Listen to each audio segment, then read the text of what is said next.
Hello. Thank you, everyone, for being here with us today. We're going to get a prompt start today.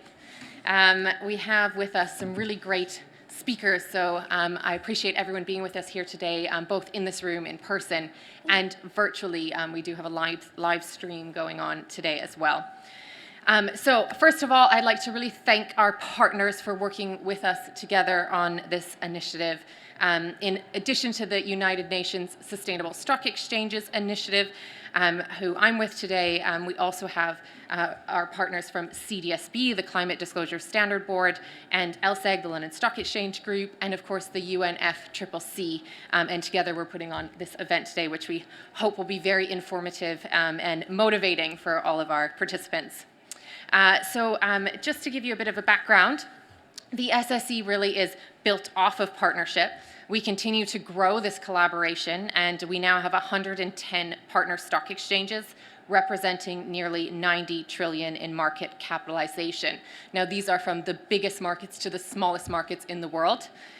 Together, we work with stock exchanges as well as all our other partners to build capacity through technical assistance, to publish rigorous research that helps enhance impact, and to grow consensus among key capital market stakeholders.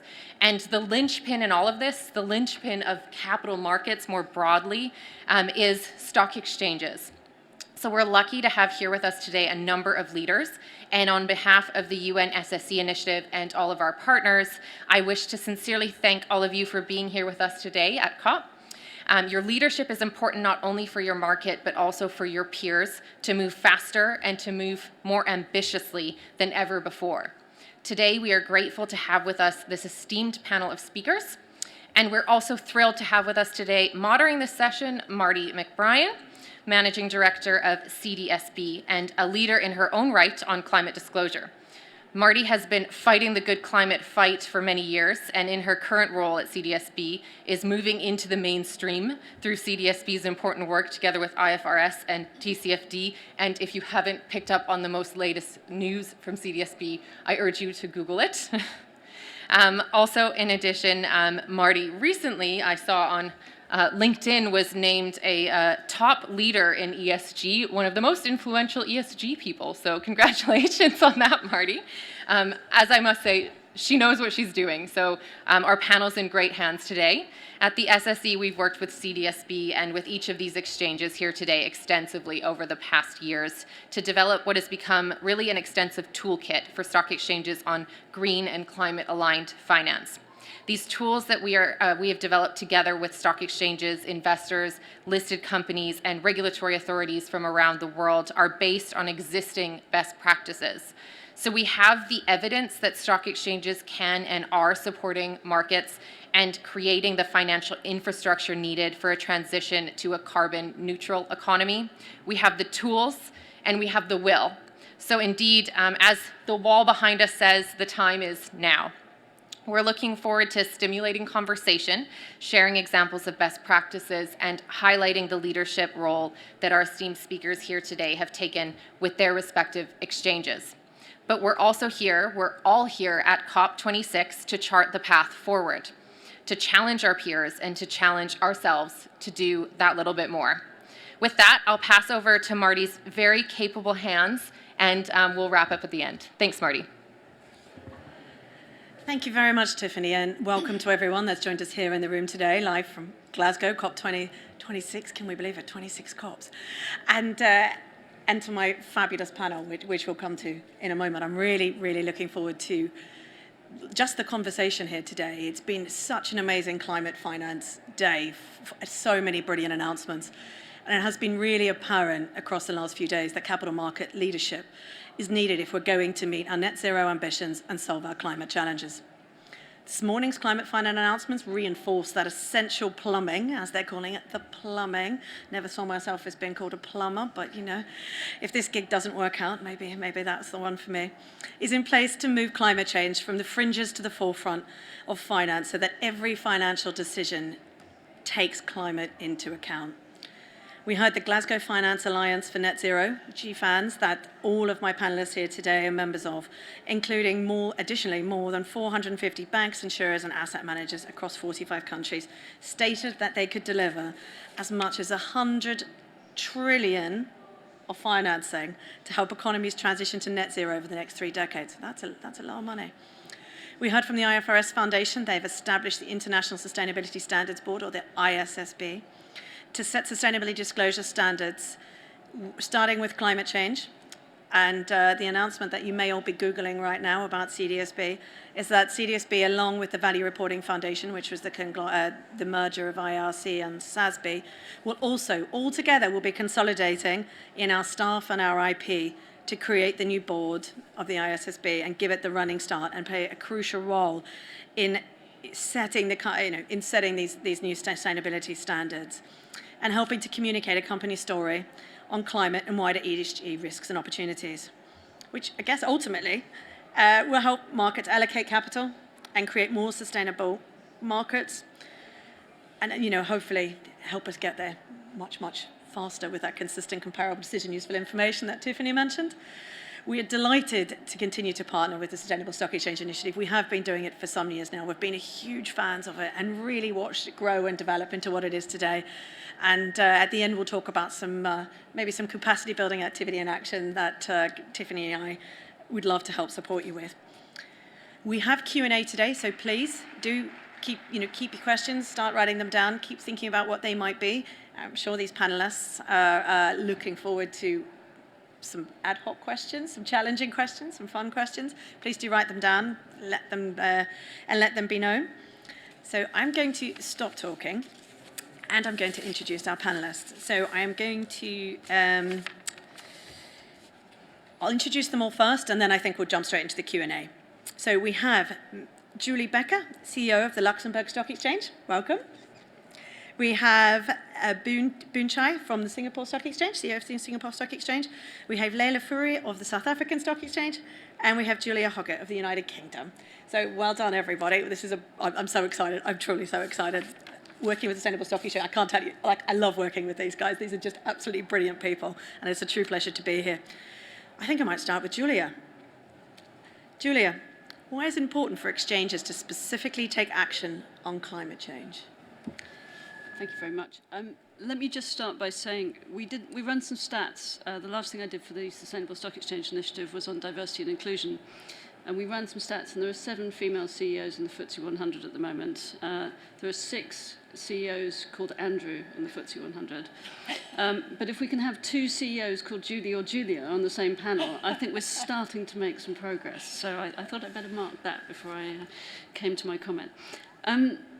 Look, I've framed climate change as the greatest challenge of our lifetimes, and therefore it's also one of the greatest funding challenges. As stock exchanges, we're conveners of capital, and so we have a duty to act, in my view. Stock exchanges have for centuries brought together those who have capital with those who need capital and service as an objective, be that new products or job creation. And if we don't play the role in financing a just transition to a low-carbon economy, I don't know what we're doing with our duties and our responsibilities. So to me, it's absolutely fundamental. We have a unique convening power in the markets in which we operate, and therefore I think that comes with a responsibility. And that old adage of if you don't stand for something, you risk standing for nothing at all. I think we have to make sure that we are clear about what we stand for. For me, it's also about a different transition, however. It's about the transition to ESG as BAU, which is really where the hard stuff comes in, and so much of what's been announced today in Finance Day is about, which is actually not just thinking about debt markets, but thinking about equity markets and other products and everything in our ecosystem that will generate that 130 trillion that gets us to where we need to get to in terms of investment. I've described the transition to climate change, to a sustainable economy, as the greatest stewardship challenge of our lifetimes. And that's true, but we also have to recognize that not all money is actively managed, particularly in the UK context. There's a huge amount of passive investment. So it's also one of the greatest indexation challenges of our lifetime. And I think as a data and analytics company that runs indices, we also have a massive responsibility to make sure we're providing the products that do that. But I wouldn't stop at existing product sets. I also think we have a responsibility to continue to innovate, to change the product suite that we offer, and to think about how we can create more products that act in service, to be frank, of the planet. And fundamentally, we've had markets, and I think it's been clearly acknowledged today, that have not priced externalities appropriately in. I think we've also had markets that have predominantly funneled capital to the global north, not the global south. And therefore, I think we need to be vocal about the fact that we also need to fix the pipes and plumbing, to your point. I very much think of myself as a plumber, in order to make sure that we can make that transition. These are really hard yards. And the final hard yard, I think that we have a responsibility to play, and it connects with the announcements that were made in the UK today about mandatory disclosures on pathways for companies, is actually to support companies in being able to get through that hard yards. Some element of it may be done through offsetting or voluntary carbon or other activities, but an awful lot of it is the practical work of changing your supply chains, changing the way you manufacture, etc. And the support that we can provide to companies to understand how investors are engaging with that discussion and how they can get there is something that we have to do. And it also requires us to frame the conversation. It's not easy, and it is not binary. It's companies that actually openly stand up and say, it is going to be really hard to decarbonise this part of our supply chain, are the people who are really engaging with the problem. And I think we have a responsibility to support those companies to stand up and say those things. So in terms of the role we have to play, it's myriad, and it's a lot. No pressure then, but it's really important that we do it, I think. Thank you, Julie. And I could not agree absolutely more with what you've just said, actually. We do hear the capacity building it's actually insane. And as you go further sort of down the list, it's more and more sketchy what people do know, and just terminology, basic terminology. I think people think sometimes we have to jump right in at the deep end and start with the big things like scenario analysis of how do I get to 1.5, but actually we don't know what GHG emissions really are and what they. So there's a huge knowledge gap out there. So if I think about that from the slightly different perspective, Julie, Luxembourg, what's your take on the important role that stock exchanges can play in the climate, taking action on climate change? Thank you very much. Well, I have to say that I completely agree with what Julia just mentioned. As market operators, we are service providers to capital markets, and so right in the middle between issuers and investors. So really the role of the plumbing that indeed Marc-Henri this morning mentioned, saying that apparently GFANZ has all the money they need, and his job now is to have the plumbing for how it's going to work. And I think really exchanges are right in the middle to make it work. And this is where we really have a crucial role to play. But more importantly, I think we have three roles to play. The first one is in the access to capital markets, that we can facilitate or condition. And the condition goes through and goes with a credible and a complete ESG profile and sustainability strategies that we should and we can require from issuers. And in this context, we have to realize that exchanges are extremely powerful to impose such criteria, listing requirements, sustainability-focused listing requirements to companies, engage with market participants, help them understand the roles they play in the transition, and as Julia mentioned earlier on, support them in accelerating their own transition to a more sustainable model. And I think this is very important, especially in the hard-to-abate sector, that we have to engage with them, we have to support them, and we should really try to avoid market fragmentation and make sure that we can all agree on, if I may say, use this expression of the common ground, not taxonomy, that China and Europe are working on, but a common ground sustainability-focused listing requirement between exchanges worldwide. Avoiding market fragmentation, I think, is essential. The second role exchanges have to play is also in channeling capital flows, especially towards emerging countries, the one who have done the least to cause climate change, but which will suffer the most. And there again, exchanges being right in the middle between issuers and investors have a key role to play. The third role I see for exchanges is also towards the investor community. That we need to protect. It's the mission of an exchange to protect investors, and protection of investors goes through education and information or transparency. Through education, I think it's extremely important to work on the knowledge gap and bring clarity to investors in the alphabet soup of abbreviation, which is so complicated for a non-expert in sustainable finance when you hear about ESG, SRI, SDG, SLBs, and I could go on like that, but it's extremely confusing, and we should really try to make it simple and accessible. Transparency, this is also our role to make sure that decision-useful information are made available to investors, and not only available but usable, which means that we have a role to play also in making this data, in structuring this data, formatting the data, and making it comparable from one instrument to another. So did I hear there we want standardized ESG listing requirements for stock exchanges? Is that something that, Tiffany, you need to start working on, build off your brilliant model guidance for exchanges and start working on those model requirements? Is that another to-do for the Sustainable Stock Exchange Initiative going forward? I also heard simple and accessible information, and I really agree. The simple is so important, and I've actually started, I stole it from a really good friend of mine, but I've started to use the word sustainababble for some of this, because I think we're using two big words and actually making this too complicated, and if we really want to get the scale we need, we actually need to make it simple and accessible. So there's still a little bit of work to do, but I have hope, and the time is now, right behind me. Boonchai, over to you. So each of the exchanges on this panel has signed up to GFANZ initiative.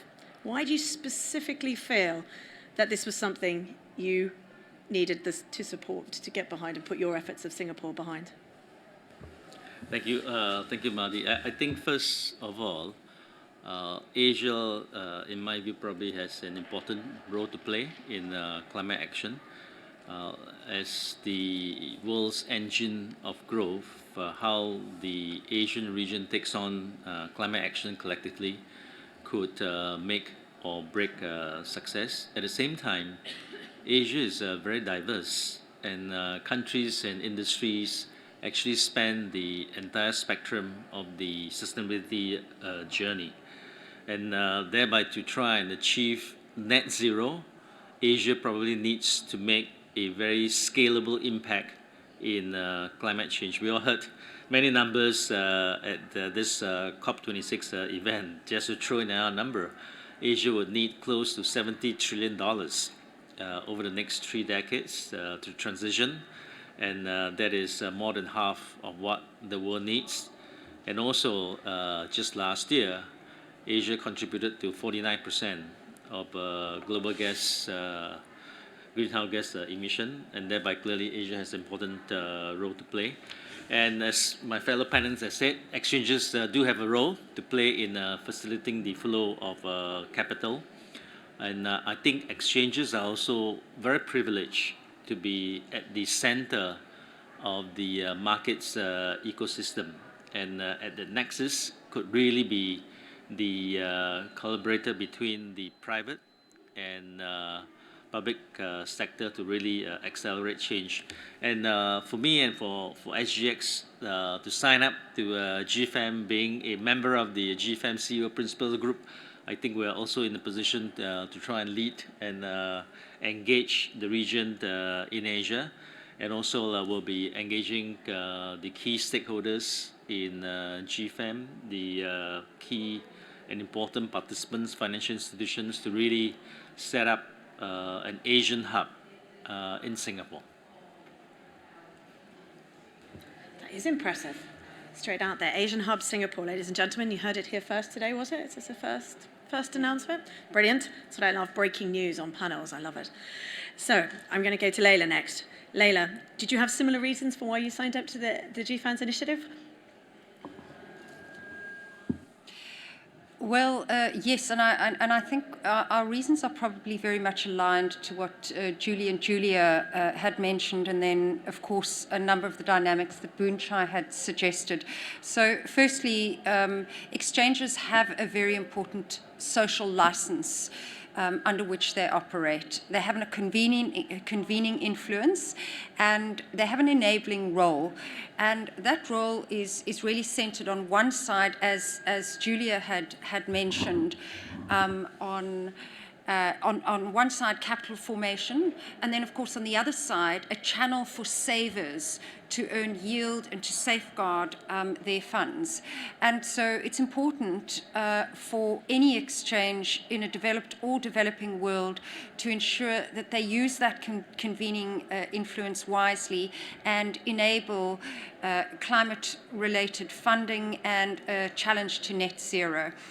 Particularly relating to the country of my birth and the Johannesburg Stock Exchange is the fact that Africa is one of the worst affected climate continents in the world. In addition to that, South Africa has a number of hurdles which it needs to overcome. 88% of all electricity produced within the country is coal-powered. As a result, we are the 13th highest emitter of carbon in the world, yet we're only the 32nd largest country by GDP. And so we have an important role to play to ensure scalability, to ensure urgency, and to ensure risk sharing. We do this through influencing global bodies like the GISD, which we co-chair, like the Sustainable Stock Exchanges Climate Guidance Committee, which we co-chair, and also within our local environment. On the GISD front, this afternoon we were very pleased to launch a new net zero ETF, and so a number of products create an enabling infrastructure and environment in which net zero products can grow and start to thrive. Julia mentioned the importance of indexation. Of course, indices and providing transparent data is equally vital. And finally, I'd say the importance of a credible market is really underpinned by governance standards. And those governance standards need to be predicated on climate and ESG related disclosure. That needs to be more standardized and more unified across the world. At the moment, it's extremely fragmented, and exchanges collectively have an important role to play to influence the outcomes. Of course, partnering with other disclosure environments like the IFRS Foundation. So all in all, I think exchanges generally, and particularly exchanges in those more powerful developed worlds, as well as the more vocal and advanced developing countries, have an important license socially under which they operate and an important enabling mandate. Okay, I heard you loud and clear then about the fragmentation across disclosure standards, and I will do my best, I promise, I will do my best. I did hear it, and hopefully sooner rather than later, there'll be nowhere left for companies to hide, because they will be. I mean, I actually say that often, maybe I'm slightly sidetracking, I might get in trouble, but I often say we all complained about the alphabet soup, but now the alphabet soup is starting to align itself and go away. That actually maybe, I guess people, essentially you can't hide behind something that's not there anymore. So, I don't know what to do, I don't know which one is too hard, I don't know where to start, oh, there's this one, all of a sudden it's crystal clear what you need to do. I think people might regret what they were wishing for. However, you need the data so to go through your exchanges, so we'll work on that for you. Now, in terms of regional nuances, Boonchai, I'm going to come to you next. These are really important to understand when thinking about markets and climate change, for developed versus emerging, country-specific considerations. And I know that Michael Zemini, my colleague over there, and Tiffany this morning were up crack of dawn to deliver training to the issue is on, was it Singapore this morning? Yes? Singapore Exchange, the largest audience we've had to show up for capacity building support. I mean, it's brilliant. We couldn't expect a better program. So, regional specific nuances. Well, as I mentioned earlier, Asia is very diverse. The countries, industries, sectors are at very different stages of their economic development. So if I just take two particular examples. So in the case of Southeast Asia is highly vulnerable to rising temperatures and sea levels. But at the same time, agriculture and natural resources are key industries in the region, and a large part of the population and economic activities actually occur along the coastline. So you can imagine the risks that climate change will bring. And on a smaller landmass in Singapore itself, climate change actually poses an existential challenge. But at the same time, I'm going to say that for smaller countries, it's probably easier to have all hands on deck to get people to come together, government to have enhanced policy, and to galvanize and move the entire system along. So if you go through country by country and looking at the different stages of the development, you can really draw out the different nuances. So a one approach, one size fits all, one policy is going to be challenging. And thereby, I think working through either associations like the Sustainable Stock Exchanges, the World Federation of Exchanges, the ASEAN framework, I think all these where we try and bring the different nuances and move everybody, hopefully, along a path that is not going to be straight, but will hopefully get us from A to B over a period of time. Is it similar for you, Leila, in Africa and across Africa? Do you work with your neighbours and your friends, or is it a different setup? We certainly do. We certainly do work with our neighbours and across the continent. And South Africa is often seen as a very important enabling gateway and a support to the rest of the continent. I think just coming back to the original question and to the points that Boonchai was beginning with, neighbourhood matters and context is vitally important. And each country and even each sector has different nuances and different challenges that they need to address. In South Africa, very much like many emerging markets, the dynamic at play is really the very delicate balance between climate advancing in climate funding and social requirements. Most of the emerging markets have a high degree of inequality. South Africa's Gini coefficient is north of 0.6%, extremely high levels of inequality and very high unemployment, and particularly high youth unemployment. In the industries which are typically carbon intensive, such as coal, most of the emerging markets are highly reliant on those industries, and most of the capital investment that is being put into those industries in developing countries is still nascent and developing. Most of the developed world capital investment in carbon-intensive countries is coming to the end of its life. And so the potential for economic dislocation and the effect of a sudden stop on climate finance, on developing world economies cannot be ignored. We need a smoother glide path.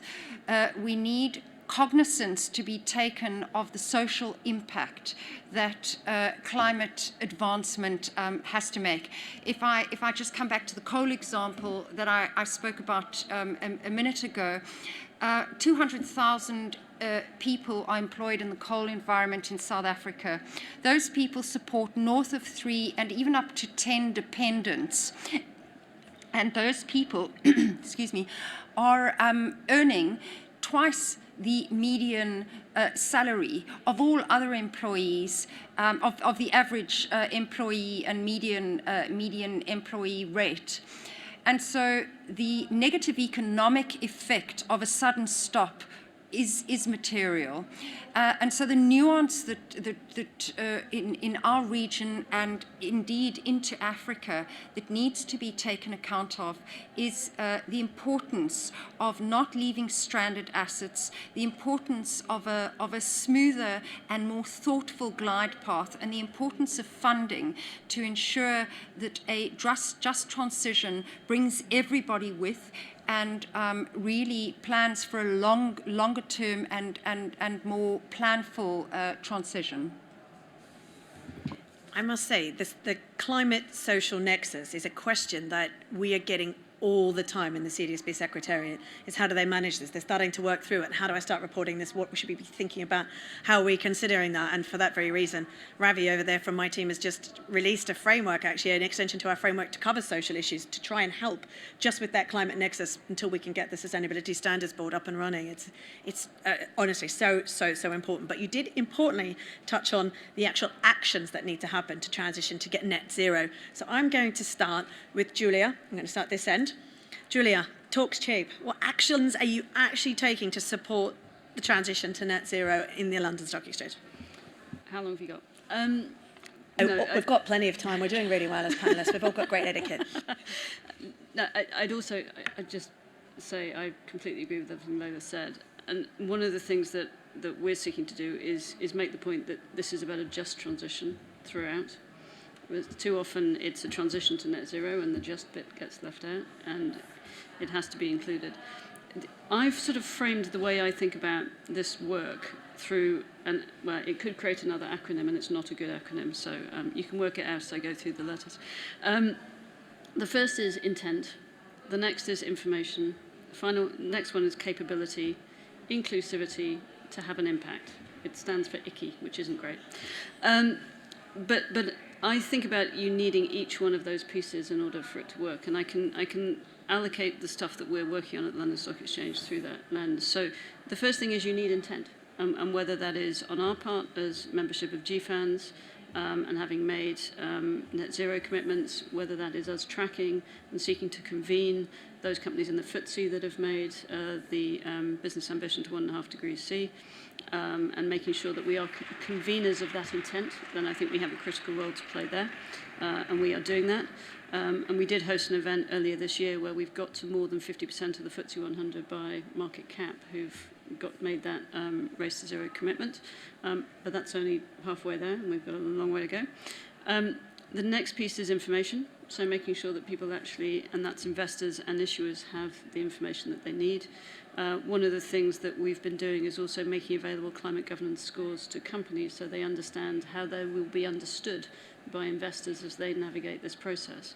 And that is, I think, a key part of it. We've obviously been gathering through Refinitiv huge amounts of ESG data sets for a very long time, and that is incredibly powerful and incredibly important to continue building on.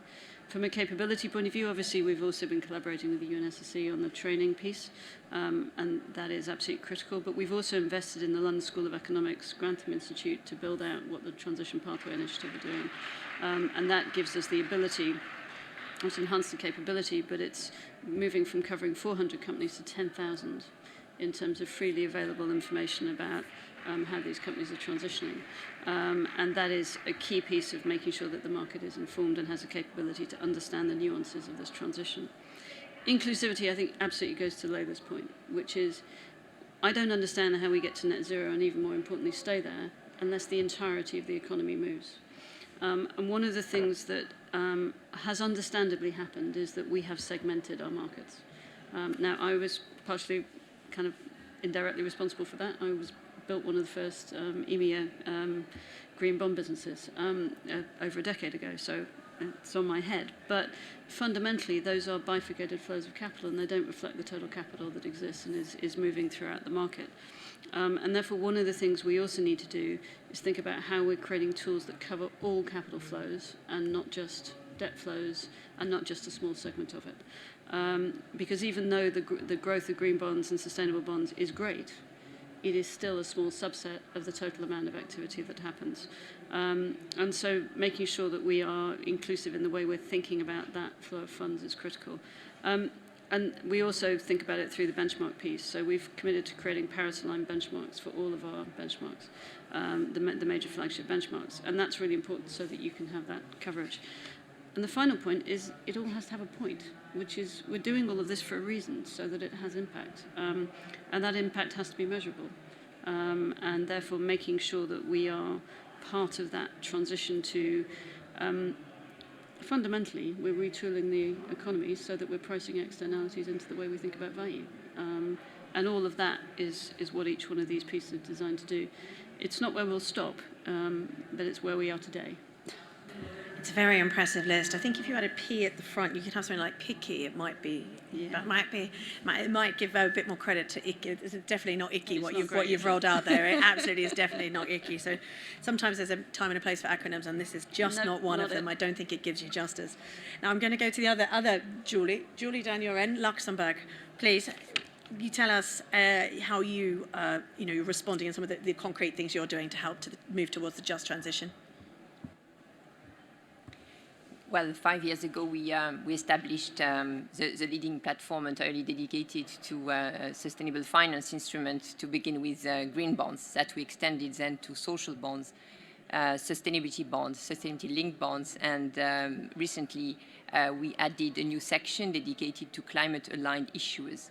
And the objective was clearly to highlight sustainable investment opportunities and untapped sustainable investment opportunities to respond to investor demand and broaden the scope of the sustainable finance universe. And that's where we are trying also to support innovation, as it was mentioned earlier on, fostering new products, new regulatory development through, for instance, sustainability-linked bonds. So really extending the scope of the sustainable finance universe to make sure that we are in a position to respond to investor demand.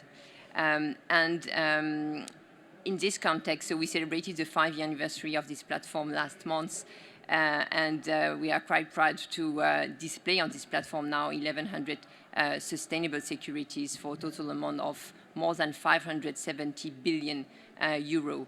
And the aim is really to provide visibility to those who commit to more transparency and non-financial information disclosure, and facilitate, of course, sustainable investment and sustainable developments across the world.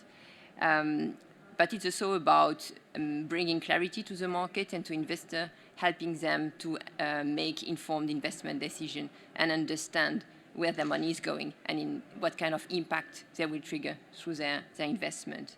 So all of this is about addressing the main barriers of sustainable finance through different gaps: the knowledge gap, the data gap, and the trust gap.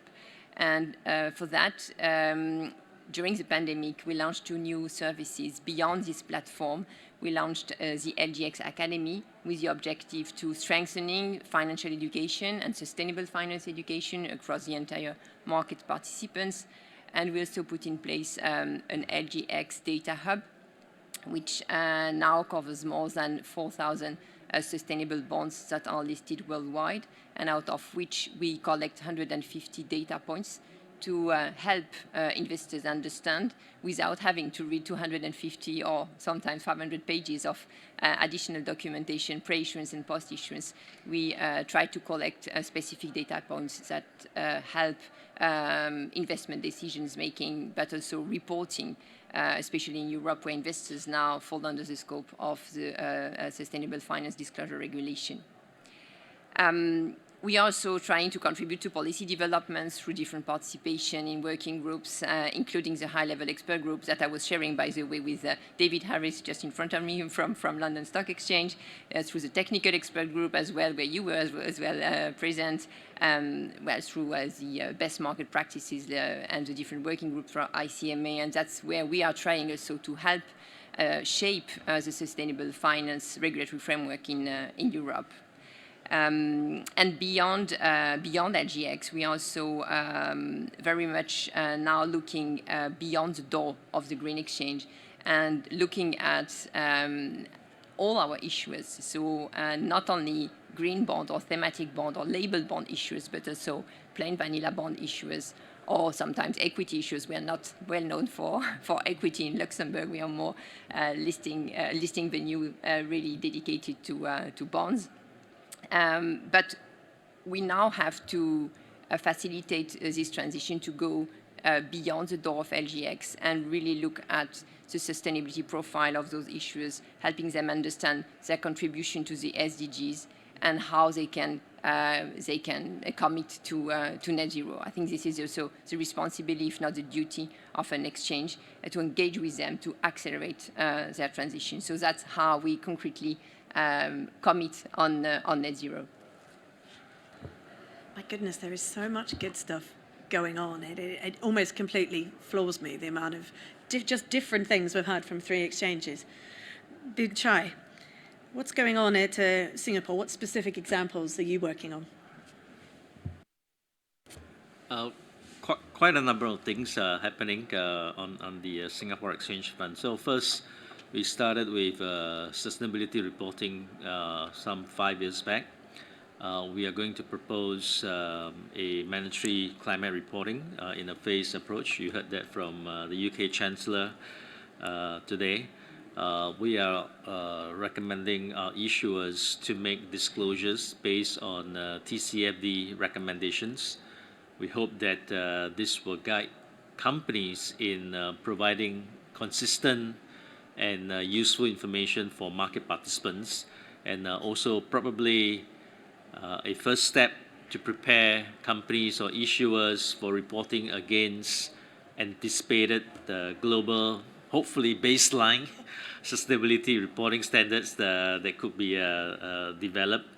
We're also consulting the marketplace in terms of assurance of sustainability reports and training, sustainability training for directors.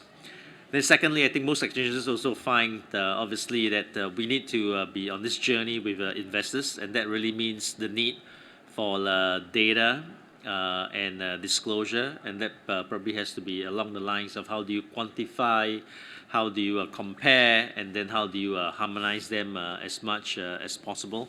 In that regard, we are creating a ESG data portal. This is to hope to create a platform that issuers can efficiently manage and make their sustainability disclosures, so that there could be possible benchmarking, making that a little bit more transparent, and as a consequence for investors, lowering the information friction that they currently probably face. And then third, importantly, capacity building. That's a priority for us at the SGX, and we're targeting topics for the ecosystem around TCFD, holding a lot of events and roundtables. And then fourth, with companies in particular, be on that journey with them on decarbonization. So we're working with companies on how they should think about measuring carbon footprint. How do you set emission reduction targets, and then obviously you got to then reduce them and try and neutralize unavoidable residual emissions, and then compensate that year on year. Last but not least, very excited about the 2 following things. I think for investors, and what we've done through indexation, is to really create an index that would really weight the company's percentage in the portfolio based on its climate performance, current and future, which then takes into account transition, then trying to create one that mixes portfolio performance and the climate performance of the company. And that's something that we've done out of a subsidiary. And then at the same time, working with partners like Temasek, DBS, and Standard Chartered, setting up the Carbon Impact X that we hope to provide high quality impact verified carbon credits, which we did a auction recently, and looking to launch that early in the year. Your face really lit up then, Boon Chye, as you were coming to the end, talking about all these really action-focused things. And it's the same with all the panelists so far.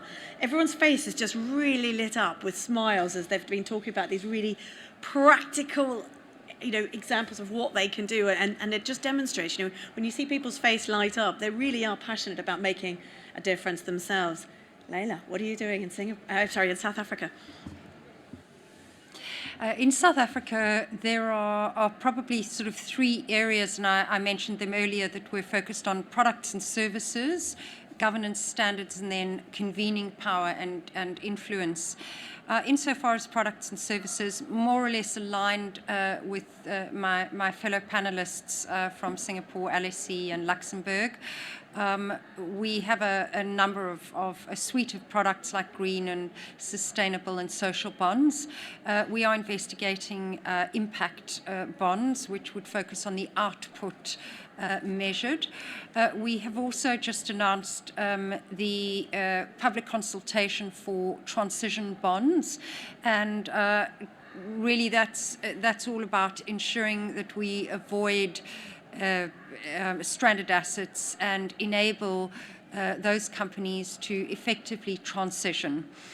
Of course, our focus on indexation and data products is ongoing, and we are also launching a private placements market, particularly in the infrastructure space, and we believe that that could be used very effectively for these long-dated sustainability and climate-related projects in order to create a capital formation and transparent environment.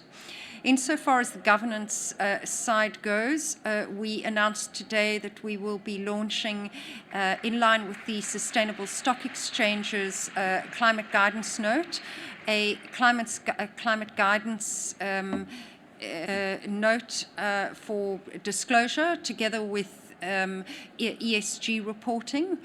And then from a convening influence perspective, we do an enormous amount on policy formation, working with our local policy makers to drive towards a net zero outcome. We also have a high focus in education initiatives, and we educate and support ESG understanding with our company secretaries, with our issuers, and with other market participants. And we also play a very important role on a number of global fora. We work with the GISD, the United Nations Global Investors for Sustainable Investment, and we co-chair that initiative. And through that initiative, we've introduced an ESG investor platform. We launched, as I said earlier, the ETF for net zero. We've created a COVID bond call to action, which is focused on transparency and disclosure. We've also working on sector-specific initiatives, which we think are particularly important across developed and developing worlds, and we are lobbying with multilateral agencies to ensure a unified disclosure standard. So I think ultimately we're focused not only on our home environment, but on ensuring that we give a voice to emerging markets, to ensure that emerging market dynamics and emerging market concerns and contextual factors are built in to global initiatives around climate financing. Thank you. Again, more positive, really positive, exciting stories. I'm going to come straight back to you, Lola. So they're all really positive. So if there was, say, what would the 2 or 3 biggest challenges for you be as an exchange in moving this agenda forward? I'd say without question the most material challenge that we are facing is certainly aligning and ensuring that we balance that delicacy between social and climate finance, ensuring that we create an enabling environment that doesn't create a sudden stop and therefore exacerbate the already very extreme social challenges that both South Africa and other emerging markets are facing. The other really difficult challenge that we're facing into is the fragmentation, as you mentioned at the outset, of disclosure standards. Much of the global standards that get developed typically get developed through a developed world lens. And the local contextual factors in emerging market environments are often overlooked. And the impact, as I mentioned earlier, on potentially social contextual factors can often be overlooked in that disclosure. So I think ensuring firstly, a global unified standard, and secondly, a global unified standard that reflects the whole of world problem, not just the developed market problem that we're facing into, are probably the two things that would keep me awake at night regarding climate finance. I heard you loud and clear on the developing world, inclusion and standard setting. Don't you worry, leave it with me. Julia, two biggest challenges in London? I'm not certain they're just London, but I think one of the things I totally understand and support the fact that a lot of the focus in terms of the evolution of policy has been on the public markets. But we have to recognise that the volume of private financing that exists around the world now is as large as the volume of public financing. One of the reasons why the UN Sustainable Stock Exchange Initiative is so powerful is we are genuinely working together to create common standards so that, in a sense, we can uphold the same standard together. But the place where that's not currently happening is in the private space. Now, there's some elements of that may have happened today with the government's announcement in the UK through the asset owners, but I think fundamentally there is no kind of differentiation in terms of your ability to have a negative impact on climate change because you're publicly listed or not publicly listed. And therefore, whilst the levers are entirely appropriate to be used by the regulators, they are being used, we need to have the whole economy conversation.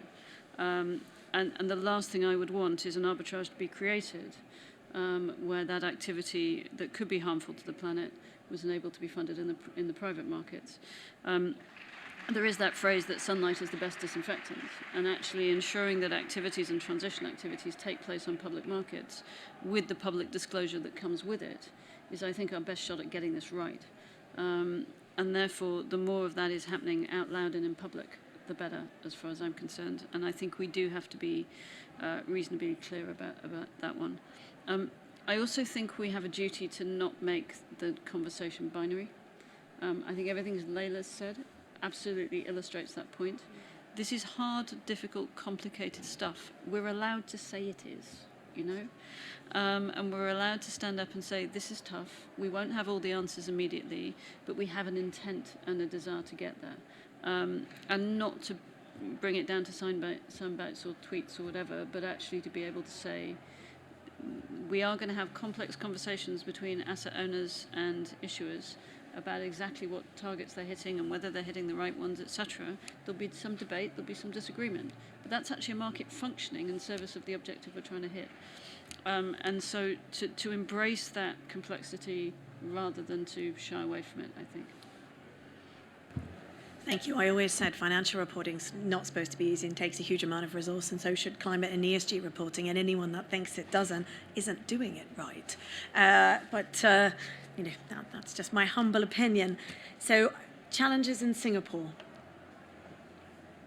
Well, just turn your microphone on. as capital is global and borderless, I think the challenges are not just restricted to any country. I think it's cross-border, and I think it's also cross-exchange. One area will probably be climate reporting. There still remains many challenges in climate or sustainability reporting. I mentioned earlier, for example, around how do you quantify, how do you compare, and how do you harmonize. And I think that's probably best addressed collectively and together rather than each on their own. If more countries start to mandate climate reporting based on TCFD, or at least some common metric, I think over time that could become a norm, which ultimately will benefit issuers and investors, because I think a sustainable future really requires everybody to be working in partnership. So one example of that is our partnership with NASDAQ around the Sustainable Bond Network. We help to enhance the access and transparency of Asia-Pacific issuers on green, social, and sustainability bonds, and we make that through standardized ESG data that covers certain frameworks and certification, and hopefully that will benefit investors and issuers, and we all can come together to work on that. Thank you so much, Boonchai. Now, across to Julia. Sorry, Julie. Julie, tell me about Luxembourg. Tell me about Luxembourg. Sorry, Julie, microphone crash. Well, as it was underlined already, I think challenges for exchanges are not national, but rather cross-border indeed. And I think market integrity is one of the biggest challenges we all have to face, not only exchanges, by the way, but I think the entire sustainable finance market. But maintaining integrity and avoid greenwashing, or at least fostering transparency and making sure that issuers deliver on their commitments, bringing maximum of information for investors, and as it was said already, so usable information that investors can understand and can rely on to be able to make their informed investment decision or to report on their investment. The second challenge I see is about avoiding market fragmentation, as it was also already underlined, which is a good thing. At least we all agree on the challenges we have to face. And here I have to say that we are committing to cooperate with other exchanges, other market participants, and this is the case, for instance, in Chile with Santiago Exchange, in Nigeria, in Cabo Verde, in Thailand, in China with Shanghai Exchange and Shenzhen Exchange. And the objective here is really to build capacity, to support the development of sustainable capital markets, to bring visibility, and sometimes to allow dual listings or double listing in the domestic capital markets, and also at an international level on our markets. So I think that beyond what has been said so far, we could add also those two challenges that we have to face. I have a question about magic wands and market fragmentation, but first, are there any questions from our audience today? Please do raise your hand. I'm looking. Please take the floor, and please introduce yourself. Thank you very much. It's John Willis from Planet Tracker. I know that you're obviously very focused on climate, and reasonably so, but we've also been hearing the close relationship between nature, biodiversity and climate. Have the panelists got any views on introducing more measures or plans to incorporate biodiversity or nature in their plans?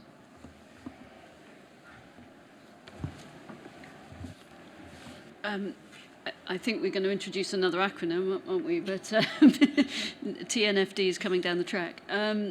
But I think you're absolutely right, and it is going to be essential that we factor further disclosures and more impact in. TCFD isn't the end, I don't believe. I think there is, again, it slightly goes back to my binary point. It is really essential that we recognise that we're going to be improving by increments what we do.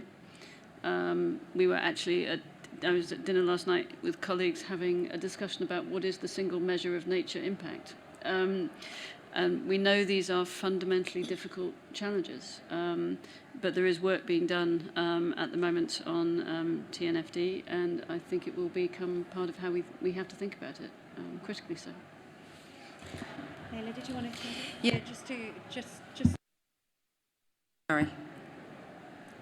Yeah, just to add to that, of course, it is work in progress, but we did launch an ESG guidance note today, and we have factored issues of biodiversity and nature into that disclosure framework. but we feel there's still quite a bit to do. South Africa is a highly biodiverse country, and so biodiversity will become an integral and very important part of our disclosure framework.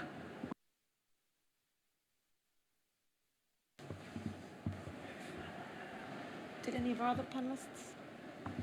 No?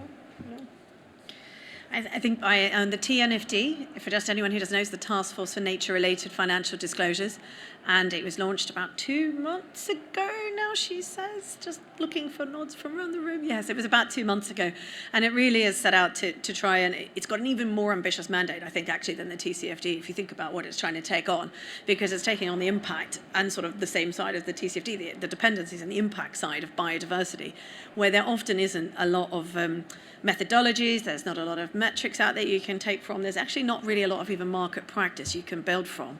So we have to go about sourcing that, where we had 10, 15, 20 years almost of CDP, some of CDSB, when TCFD came out. So we had market practice to cut and paste from and build from and learn.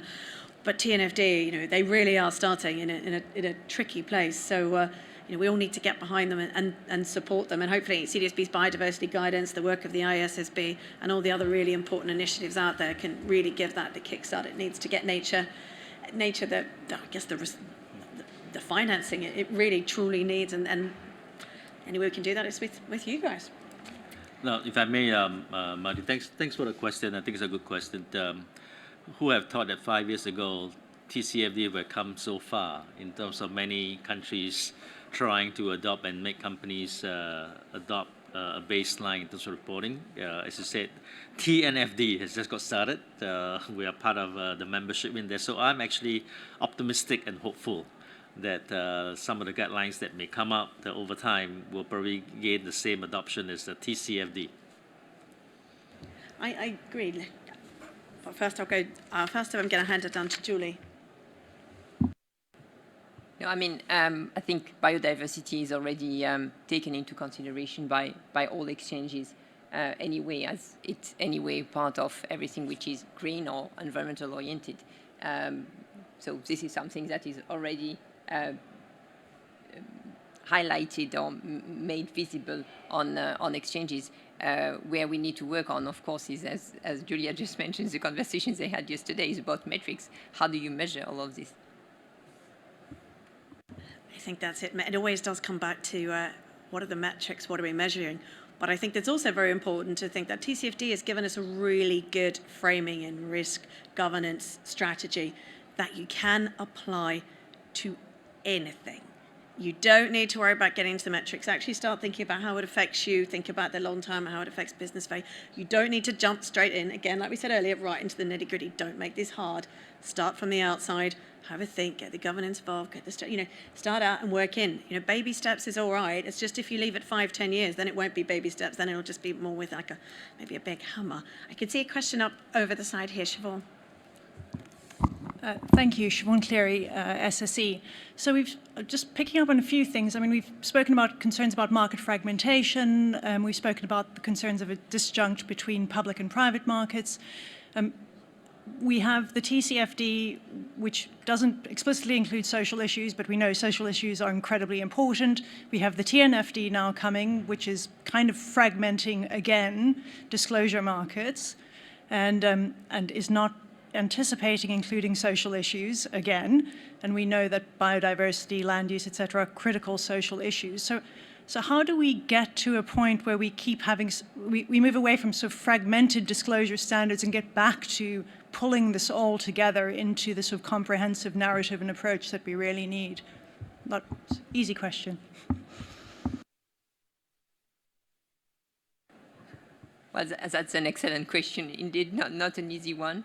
I think we are far from there to have an holistic disclosure that could really help making an overall assessment of the positive impact at the end. And I think that's where the taxonomy working group at the European Commission is struggling with defining this brown taxonomy, if I can say, or do not harm, and with do no significant harm, but also about measuring impactful or harmful impact and we are not yet there. It's extremely complex, and I think I remember when we were working at the high-level expert group in the first time, we were saying, well, the taxonomy is a step-by-step approach. It's not binary, it's all about transition. So we are looking at all these economic activities and help them transition progressively. And about defining all these economic activities, of course, everything was so far focused on climate mitigation and climate adaptation. So we are not yet there to have this global approach and being aware that at least with this do not significant harm, we're sure that in principle, as long as you target an environmental objective, you should not be detrimental to any social or societal aspect. Tough question, I must say. But look, I think when we have different standards and trying to galvanize that into one is tough. If you look at the accounting standards, it's taken so many years, and still we have GAAP and IFRS. But I think the investors' allocation of capital will be key. So just using a small example, even for us at the Singapore Exchange, instead of trying to have and wait for certain standards that they are comprehensive, we actually are proposing a list of about 25 to 30 ESG metrics, and not standards, but metrics. And these metrics are what, through our survey, the investors are telling us that matters to them. And that will be used by issuers in their reporting. And we hope that such metrics could try and bridge the gap before we get to some comprehensive global standards. I think Siobhan asks a very profound question and something that all of us have really been grappling with. And it's very tempting when dealing with a big problem to overcomplicate the outcome, the framework, and the solution.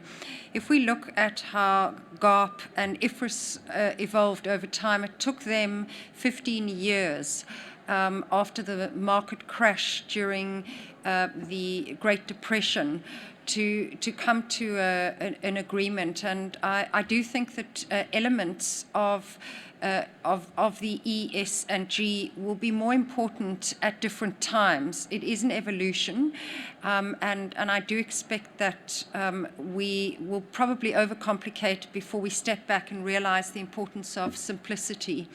And perhaps once we've got what we see as the more urgent issues out of the way, we may have a bit more of a balanced approach and start to take a slightly less complicated and less in the minutiae approach.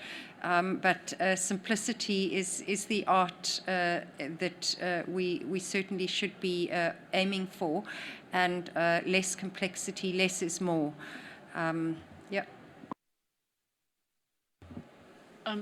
I agree with everything that's been said, so I'm going to try and attack your question from a different angle.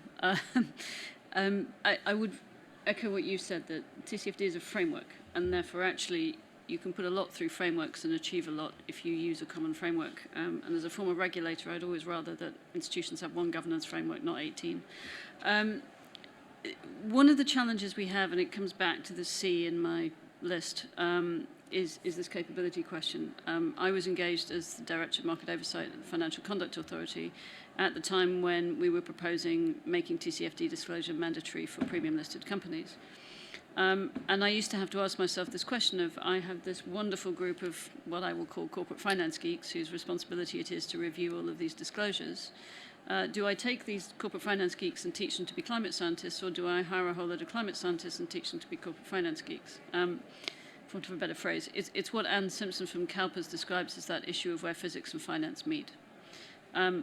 Fundamentally, going forwards, we need to transform what we think corporate finance is and what we're accounting for. The British Academy has done some really interesting work on thinking about corporate purpose, which is something I also worked on as a regulator. And they articulate the role of corporations as to solve the problems of the people and the planet and not to profit from making them. If you actually think your corporate finance has to account for that, the questions you ask yourself and the capabilities you need change very quickly. And I think we need to start having that conversation. We need to have that conversation with universities, where actually they're merging. It's not just finance and German or finance and French, but it's actually finance and physics, or it's finance and biology, or it's etc. We need to be thinking about, or finance and sociology, which is what I am. And that's the kind of thing that we need to be thinking about, I think, very differently. So some of this is not just about frameworks, it's about retooling ourselves and the capabilities that we build in order to serve the economy properly, I think. That raises a very good point that we don't have to discuss today, which is the skills gap, the huge skills gap and the huge trading gap that we actually have if we're going to be able to accelerate this to meet our net zero targets as well as the just transition and well beyond. Now, I've got one final question for each panellist. Reaching the goals of the Paris Agreement requires collective action and global effort, and you've demonstrated a huge amount of all of that today. What are the key messages you would like to leave your fellow exchangers and even possibly the negotiators here at COP? I'm going to start at this end this time. Julie? Well, to my fellow exchanges, I would say that I think it's important all exchanges worldwide mobilize. I understand that 40% of the financial system is now part of the GFANZ. So what about the 60%, which is not? So we need high ambition and collective action. And this is something I'm really personally convinced. To negotiators, being in Glasgow here, you cannot have missed messages everywhere on the wall, especially from children all over the world. So my message would be just to reiterate their message. Please do more and hurry up. It's time. Two quick points. I think for fellow exchanges, I think to the extent possible, cross-border collaboration. We heard quite a bit about fragmentation, whether that's reporting or standards. So to the extent we could collaborate, I think that will help. Second point, to either the negotiators or the government at COP26, I think Article 6, that's the only outstanding article yet to be agreed in the Paris Agreement, and Article 6 is important because that leads to the practical implementation of the Paris Agreement objectives.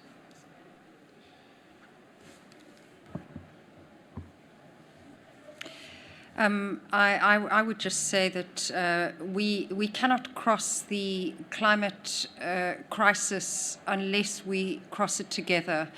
The climate challenges that we are facing are a whole of world problem, and they cannot be managed in an isolated fashion. So from a global exchange perspective, we've always had a very collegiate, very collaborative and very constructive working relationship, and we obviously need to continue that.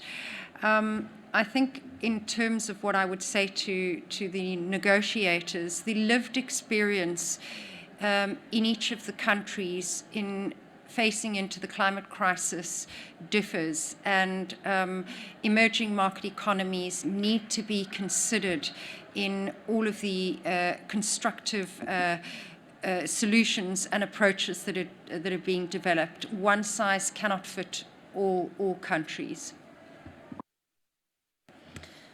The challenge of being last is you've got to come up with something in addition to what's been said. I would actually echo everything that's been said. I think the GFANZ point of those not in is a really, really important one. We need to capture the greatest percentage of economic activity that we can in order for this to work. It only works if the entire economy transitions globally.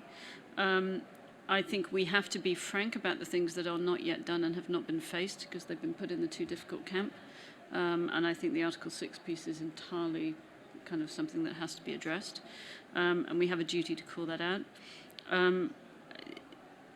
I think I wouldn't be able to look my daughter in the eye if I didn't come home having said that I thought that people had been bold. And I think we have a duty to the next generations and those that come next that we are bold.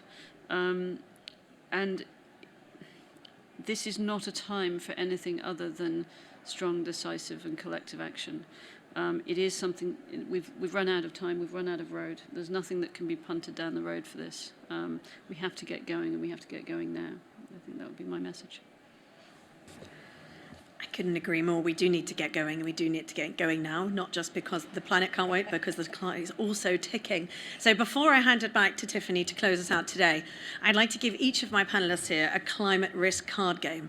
Now, this card game is for them to take back to their countries and maybe just give it to the team that need it most, but play it with their teams, play it with other teams, keep giving it away, download it from CDSB's website and keep playing it, because it's a really good tool to bring those along with you that need to understand the challenges. And when their shy price bottoms out playing this game, they'll really understand the impacts of climate or biodiversity or all these other social channels on the business, on the market, and what's going on. So a huge thank you from me, and over to Tiffany. Thank you. Thank you to all of our speakers and Marty for keeping us really exactly on time. I have 1 minute to close out now. Thank you so much for such an inspirational conversation, and of course for being bold. This is what we've been asking, and stock exchanges have really been stepping up to the plate and being bold and bringing your markets with you. There were two key things that I think were highlighted here today, and I'd like to just link that to what we're kind of offering at the SSE as tools for markets. The first is action. I think it was said well from the South Africa perspective, Leila, that South Africa is a gateway and an enabling partner, but stock exchanges I certainly see as a gateway and an enabling partner, and you're all doing that here today, and we applaud you for that. We have a few action plans that we've created jointly with all of you where we've highlighted, and it's only because of what you're doing that we're able to highlight this information and encourage other stock exchanges to do what you're doing. We started with green finance, and then we moved into TCFD to get into more the granular areas of climate. And now we've also moved into net zero, thanks to all of the examples that you've provided us. And then into data, and you've all talked a lot about data and consistency about data.